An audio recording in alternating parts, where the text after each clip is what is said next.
are 5 months left in this year, and you're going to use this time effectively. You're not going to wait any longer to become the best version of yourself, to lose the weight that you maybe want to lose, to get the body of your dreams. It's time to lock in now. We're not going to waste any more time. You came to the right place. I'm going to help you because I'm on a similar journey. I'm on a mission to lose around 6 kilos in the next few weeks. I'm going to share this on my TikTok, so make sure to subscribe to my TikTok. And I'm also going to share this on a vlog series here on this channel, so make sure to subscribe. Most importantly, we're not doing another diet. We're not going to do calorie counting. I want to do fat loss in a way that is sustainable. You're going to do something called future self eating, a concept that I developed, which is you're going to start eating like your future self. So in order to have the body of your dreams, in order to lose weight, in order to get snatched, you obviously need to change your eating habits and also maybe your workout habits, generally your daily habits. I have video on habits for weight loss, so make sure you look into that. Today I want to talk about especially eating habits. Who best to look at when it comes to losing weight? Looking at naturally skinny girls. We all have this one friend in our circle of friends who just seems to be able to eat everything, who never has food noise. So we're going to discuss what I've learned from my naturally skinny friends. They have subtle but powerful habits that they live by, and I don't even think they are aware of them, but I'm aware of them. I picked up on them and I summarized them for you in this video. If you ever wanted to feel more naturally in control of your body without any dieting, without any constant controlling it and restricting, these tips will change your life. Number one, what my naturally thin friends do, they stop eating when they're satisfied, not stuffed. I just went out for breakfast with one of my naturally skinny friends. She's always been thin. I know her since school. We ordered some breakfast. It was like a breakfast bun. We both ordered the same thing. And it came out and I was like, yeah, I can eat this. Like, that's my first thought. My friend was like, oh my God, that is huge. That was already the first difference between me and her. I was like, oh, I can eat this. So she generally already eats way smaller portions than I do. And those smaller portions are normal for her. It's not that she restricting herself and it's like, oh, I need to have small portions. It's just that she generally eats smaller portions because she doesn't want to feel stuffed. We finished our meal and my friend really tuned into fullness cues. And we also ordered both another croissant. Like I ordered an almond croissant and she ordered a pistachio croissant. And I think I could have probably eaten my almond croissant, at least half of it. Like I was like, kind of fancy something sweet. I was full, guys. This is the difference. I was full, but I was like, could have something sweet. My friend was like, I'm gonna have this tomorrow. Like she would not even eat this on the same day. I finished my croissant later on that day. Like you better believe that. They always leave food on the plate. When they're full, they just stop. They just stop eating. Can you imagine? Probably not. If you struggle with weight loss, you're probably a plate clearer like I am. We always have the urge to just finish our plate. Maybe we learned this at home. We're completely disconnected from our fullness cues. I used to do this. Before I started my ever first diet when I was a teenager, I was able to just eat intuitively when you stop, when you're satisfied, not overly full. And you also don't have the thought in your brain, oh, I need to finish this now. Your brain doesn't override your body signal of I'm full. My skinny friends, they are just able to leave food on the plate. We're going to practice eating to enough. If you really just break it down to one thing that you need to do in order to lose weight sustainably, practice that. It's not restriction to not finish your plate, to not finish your meal, to not finish your croissant, to not finish your bagel, whatever. You can put it back in the bag and eat it later. The next thing that they not do is they don't obsess over food. Food is not on a pedestal for them. Guess what I did when I had the almond croissant? I kept thinking about it. I knew it was in my bag. I was like, oh, I can't wait until I eat my almond croissant. That is food noise. That comes from a diet mindset, from restriction, from maybe being underweight at one point, where you feel like food is scarce and then your brain starts to obsess over food. But for my naturally skinny friends, they think about it when they're hungry, then they stop thinking about it when they had enough. They never think about, oh, I can't wait until I eat again. I don't know, should I eat this? Should I eat this? Like they don't really think about it that much. I can tell you my friend did completely forget about her pistachio croissant. That is also the kind of friend who forgets to eat, or who forgets that she has chocolate in her cupboard and it's like 3 years old. Do you think I would ever forget chocolate in my cupboard? Definitely not. And they also don't feel guilty about eating certain things. They just have a croissant, they just have a donut, they have ice cream, and then they move on. They don't think about it. They eat what they fancy, but they never overeat. And they never really use food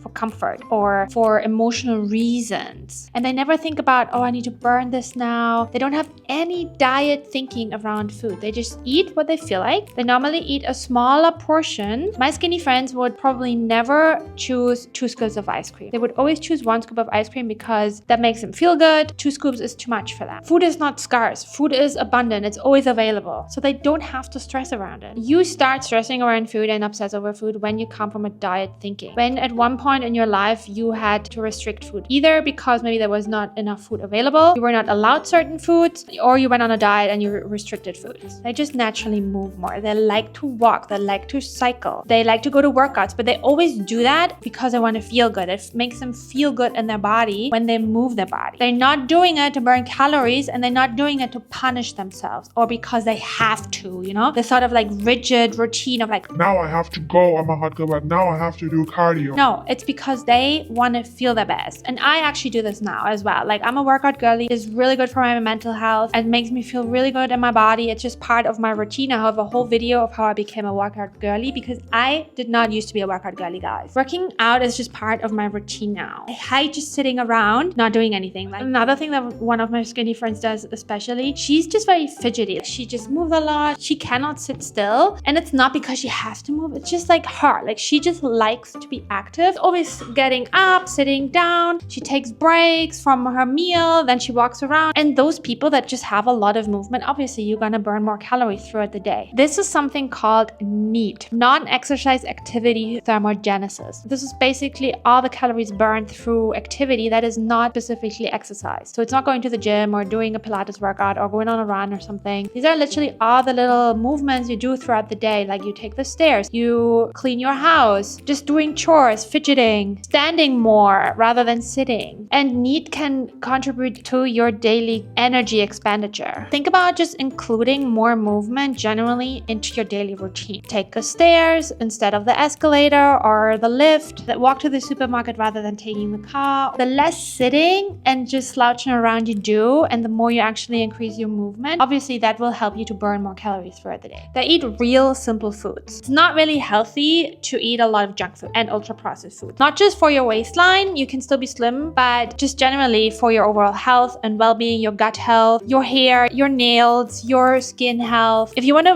look good overall and not just be skinny, you need to focus on your nutrition. They eat generally less processed foods. They like to cook their own meals. I would say they have a normal 80-20 diet where they eat a lot of whole foods just because it makes them feel good. And then they have fun foods whenever they feel like it because they don't have any stress around it. And maybe sometimes they have a day where they don't eat so well, and then the next day they would automatically eat less, or they would eat just healthier foods because they are so in tune with the body and how they feel. And that's why when they overeat one day, it's not a big problem and they're not restricting the next day. They're just automatically eating less because they're less hungry. They're also not really snacking all the time. Like, my skinny friends, they don't snack. When they're hungry, they maybe have an apple or a plum or something, but they're not constantly eating protein bars or needing a snack here and there. And they're not thinking about their day in food. Oh, I'm having this, and then I have this, and at 4 p.m. I have this. They don't care about this. They are in tune. They have breakfast, and then they just see how they feel. Maybe they packed some lunch. Maybe they packed a snack if they are at work. Sometimes they don't even have lunch. They just have a little snack for lunch. It's not like this rigid idea of this is what I need to do. And then they obviously don't emotionally eat. They handle their stress in other ways than food. But if you're an emotional eater like me, you get your dopamine from food, and thinking about food makes you excited. I think that is something we don't necessarily have to change. We can still love food and get excited about food. I don't think you have to have the approach of, oh, I'm indifferent to food and food is just fuel. Like, I don't really personally resonate with this idea. I love food. I'm a foodie. I don't want to use food as a coping mechanism to handle emotions. For example, my brain always goes to wanting to snack if I'm stressed. When I'm at work and I get an email or something, or I have to respond to something that is stressing me out, immediately my brain goes to like, oh, just get a little snacky snack. What is a little snacky snack gonna do? Nothing. I still have to write this damn email. Like, I still have to deal with the situation that I'm put in. A snack will not help you in any shape or form. It will normally make you even feel worse afterwards because you're like, why did I eat this now? There was literally no reason. You probably didn't even enjoy it because you're gulping it down. You're not even registering it. It takes the edge off for like 2 seconds and then the edge is back on. There is no freaking reason to use food to cope with emotions because it will never ever actually help you. And you always need to go into the future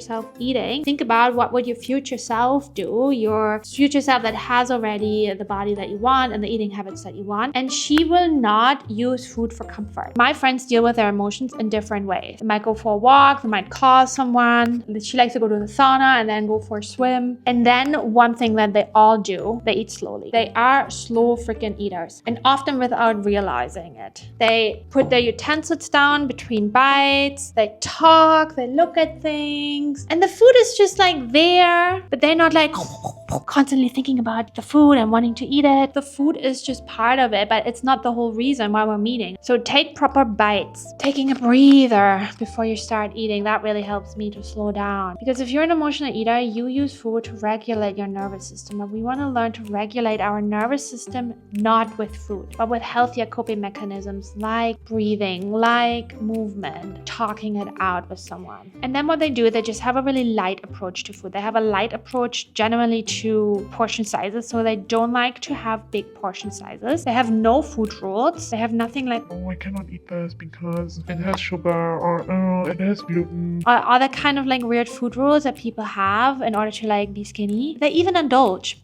They even overeat. There are moments where they overeat and they're like, wow, that was too much. but they don't have drama around it. They don't feel like now they have to restrict. They just wait until they're hungry again, and that can take quite a long time if they overeat before they hungry again. So sometimes then they skip a meal, not because they tell themselves now they have to skip a meal, because they're not hungry and they have no mind drama around it. And then when they eat treats or dessert, they often have a few bites and that's it. Then they're done. They try it and then they're like, that's nice. And then they move on. And then they don't think about it anymore. And if you're like me, that is crazy, because you're gonna finish this dessert.